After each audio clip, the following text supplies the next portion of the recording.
Check, check, check, check, check. That's pretty good. Pretty good there. Pretty good. Pretty good. Pretty good there. Pretty good. Okay, that'll work. What's happening, Boot Junkies? Mike Delgadio here, back with another video on home studio setup for voiceover. And today we're going to be looking at a mixer as an interface to connect a microphone to the computer. A mixing board, in this case, is a little bit different than an interface. So in many cases, an interface will accept multiple inputs, and they end up as multiple tracks in your DAW.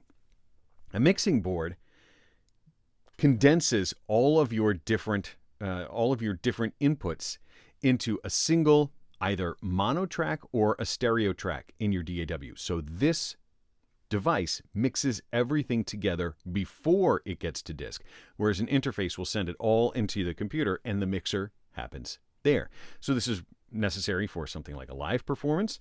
This is necessary maybe if you're a streamer or something like that and you wanted to send everything together and just have it appear as one single source. You weren't going to try and mix multiple sources together in a stream or something like that. Anyway, this mixing board is a stereo output. It sends to one single track in your computer. Let's go through it.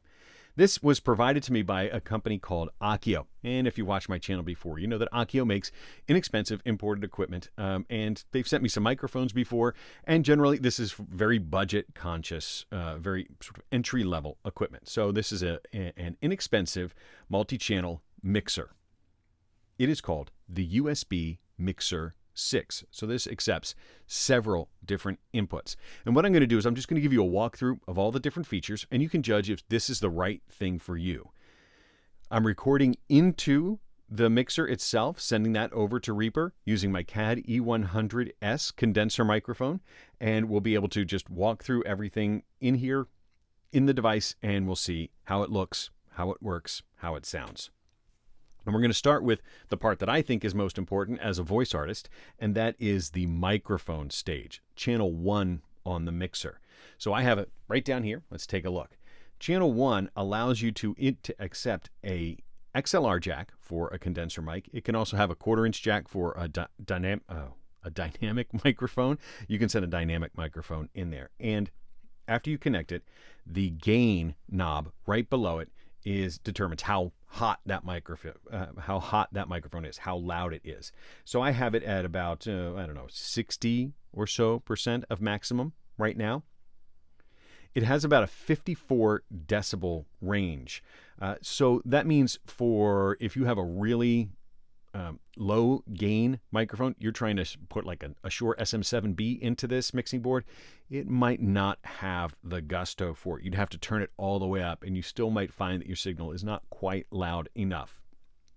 Most inexpensive microphones, this is going to have plenty of gain. 54 decibels is plenty of gain, but some of the real demanding mics, it might not have enough. If you do find that the mic is way too hot, no matter what you do to it, or you're trying to record a very loud source, there is a pad switch right next to it that will take 20 decibels out. So when you engage the switch, which I will do now, you'll see my voice drops way down, gets super quiet. And that's just so if you're miking a guitar cabinet, a bass cabinet, a drum set, something like that, you may need to pad the signal when there's a really, really loud signal. So that is your microphone, channel 1, preamplifier stage. That gets sent down into the fader stage and the equalization stage for the microphone itself. And it's got a 3-band equalizer broken up to a high, mid, and low. The low allows you to adjust the frequencies around 80 hertz and below, so you can either increase the bass, and you see it adds some authority, but also some muddiness to it because it is about 80 hertz, or you can take that away. I think that this knob is best used as a subtractive EQ to take a little bit away. So if you do have a furnace, you've got street rumble, something like that, or you're trying to offset the proximity effect, you can reduce the bass sensitivity in the microphone at about 80 hertz and down, and you can roll that off by equalizing that out. In the middle is the mids, and this is sort of a hump, a bell-shaped EQ around 2.5 kilohertz, 2500 hertz, right in the sort of mid-range, the upper mid-range of your voice, or the mid-range of instruments. And you can either take some of that away, or you can add some mid-range to it, depending on what sort of sound you're looking for. Again, subtlety is key, but you can maybe take a little away to demud it if you find it's muddy, or you can add some presence to it for your mid-range. And then finally is the high, up around 12,000 kilohertz. 12,000 hertz, 12 kilohertz. You can add some presence, some real clarity to your voice, or if that's too sharp, you can reduce it and warm your voice up a little bit by taking some of that EQ, taking some of the highs away. It's up to you. Really, whichever is, however you think it's appropriate based on how it sounds to you. No right or wrong answer there. Next to it is the fader switch for this. So after you've got your preamp gain set, if you need to adjust the volume of, or the gain on the microphone relative to the gain in the preamp stage, you can push the fader up and make it louder. You can pull the fader down and make it quieter. So if you needed to duck something during a recording, you could duck it down, you could raise it up. So if you're whispering, you could make it louder. If you're shouting for that moment, you can make it quieter. But otherwise, under normal circumstances, you want that to stay at 0. Unless you've got a good reason to change it, just keep it at 0. And that will make it overall easier. Overall, it'll make it easier to manage in the scope of everything else. After the EQ stage, there is a single digital effect, or a single effect. I believe it's a digital effect, and that is a delay. So if you're a singer or something like that, sometimes a little delay, a little reverb can sweeten your voice, can make it easier to sing. And so it's got two knobs, the length of the delay and how loud the subsequent echoes are. So, and then there's the ability to mute the effect. So if you unmute the effect and then turn the delay up, we'll turn it up. Let's just max it out. You'll hear. Then it just echoes. And that level switch, as you reduce it, makes those subsequent echoes less loud. So I don't know that you want to have it like this. But you can add some echo. And then, so that's how loud it is. And the delay is in how rapidly those occur. And so you can adjust the delay down and see if that's something that you like for your voice or not. It's just an effect. Now, I will say, when you hit mute, it just takes it away instantly. It doesn't finish the echoes that it has started. It just stops them. So if you are recording, you might want to wait for it to subside before you mute it. Now mute. Rather than talking and then right as you're done talking, hit mute, because you'll cut it off. See that?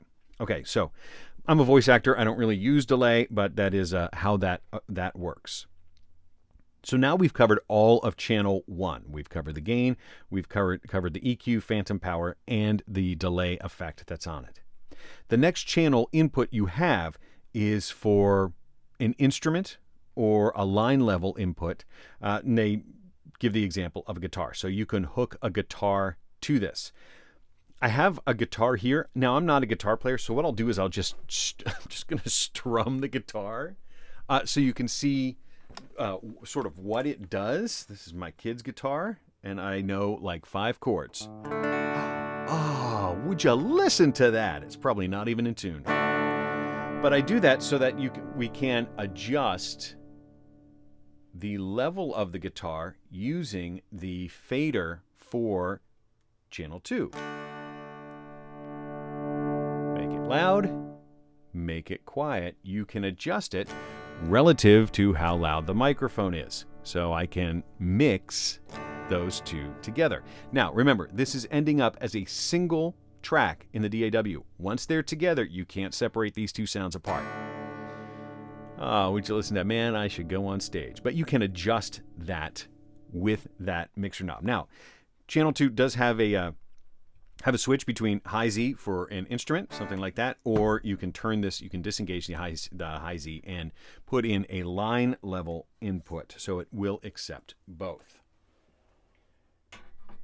We'll put the guitar away so I stop embarrassing myself with my guitar prowess. That's me.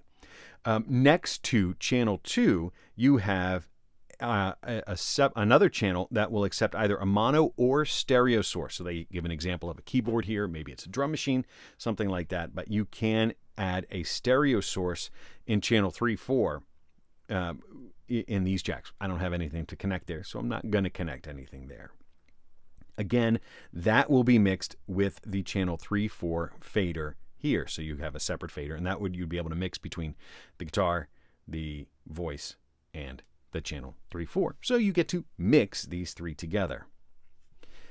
Sticking with these blue knobs here, the last one is the USB playback. So this right now is connected via USB to the computer. It's getting sent out to Reaper, but I can also play back from the computer, and this fader, this knob, controls how loud the signal is that comes back from the computer. So you can use, so if you're in a live situation and you've got maybe your laptop is playing a track, you can adjust how loud that is in the overall mix, the USB playback. Now, that gets sent out over these 2 jacks here. This is your output stage, and these are going right now to a set of studio monitors that I have. These are my JBL LSR 305 studio monitors, powered monitors, but this could just as easily be going out to a PA or something like that. So if you're a busker and you want to have an inexpensive mixing board that maybe you just want to run portably, it's at low risk for being, if it gets stolen, not a big deal because this is not terribly expensive. But you could do something like this, send it out. Now, if I turn on these monitors, it's going to feed back, but I do want you to hear that it works. So what I'm going to do is I'm going to turn my monitor all the way down. I'm going to unmute it.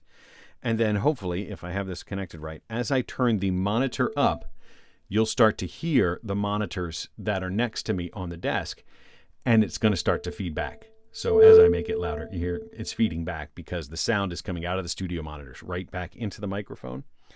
So I have to keep it down, but it is essentially real time from the microphone out of the monitors.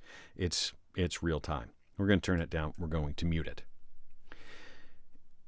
Along with the monitors, I can also hear myself in headphones. So at the top, there is a headphone jack that allows me to have essentially 0 latency monitoring in the headphones. And there is a headphone mix, so I can hear how loud, I can adjust how loud that is in my headphones. So if I'm competing with outside noise or I want it to be very quiet, I can use that fader just to adjust the volume in my headphones. Does not affect what's going out to disk. Interestingly, and I think this is a clever little feature here, there are also 2 additional jacks here. So, and it's got mic to channel 1 and phones, and it's got a picture of a microphone and a headset jack. This is a replication of these 2 ports. So the channel 1 line and the headphone output. And that's so if you have a gaming headset that's usually got the 2 little 3.5 millimeter jacks, one's a microphone and one's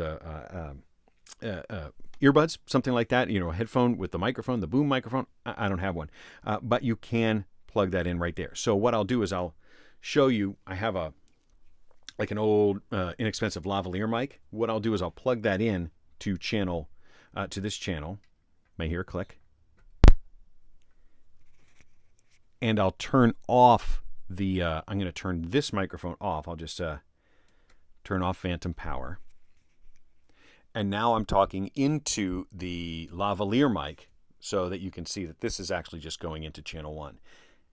If I have phantom power engaged, I'll actually send to both at the same time. So it could serve as an extra microphone, but they are going to have the same fader volume and so forth. But a lavalier mic. And if I had just earbud headphones, they would go right in there. And so I could do that. So it's essentially just making it so that these 2 jacks are replicated right there. It's the same headphone volume control. They're both, and it's also adheres to this fader. So there you have it. Replication of those ports for something like a gaming headset. I'm just going to unplug that so we don't get multiple signals coming in. As I said before, this is a USB powered, so if you could hook it up to your laptop, I have it hooked up to the computer, and it will act as a sound card for the computer. So it's got its own AD filtering in it, or AD conversion, analog to digital. So when I play back, I can use this to power my monitors. I could use it to power my headphones. I could use this as a replacement sound card for what is in the computer, just connected over USB. And I have it going through a USB hub. Seems to work just fine. Now, my USB hub does provide sufficient power to power this. It does require, it's not a separate plug. It is USB powered. So make sure that your USB hub, if you're hooking it to a hub, can supply power. What else do I need to say about it? I'm very pleasantly surprised with the preamp quality. I expected it at a low price, an inexpensive unit like this. I actually expected a fair bit of preamp hiss. Did I do this before? Let's do it again. What I'll do is I'll just be quiet. This microphone is an exceptionally quiet microphone, so we're going to listen to the preamp and we'll listen to any hiss that might occur.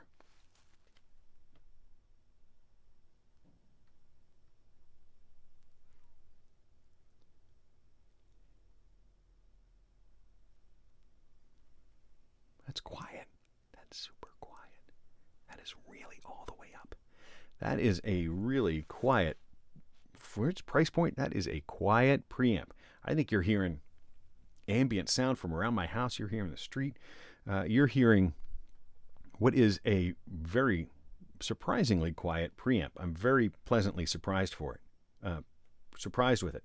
So that is a walkthrough of the AOKEO USB Mixer 6 mixing board. For a mixer, I think it does a perfectly adequate job. As a voice actor, the thing I am most worried about for me is the fact that it mixes down to a stereo signal. You really need to understand that that is the use case for this, that this does mix down to a stereo signal, and it's not going to have separate tracks for all of these different inputs in line. That's the difference here between this and an interface. But if that's what you're looking for, if you're looking for something to handle all of that hardware mixing and so forth, so that it just ends up as a single mic in, say, your stream, or for sending out to PAs or something like that, mixing board may be exactly what you're looking for. But it's not an interface in the classic sense where everything gets separate out as separate channels for your DAW to do the mixing. Different scenarios, different use cases. So I hope that helps. I hope that this has been a beneficial walkthrough. If you didn't know what a mixing board was, now you know what this one, the basic mixer does. And you get a sense to see how this particular one sounds. I'll have a link to it on Amazon for the current price, but that's pretty much what I have for you today. I hope this helps. Now, go get yourself a mixing board and a mic and a guitar or something like that, and go out there and record something amazing. We'll talk to you next time. Thanks.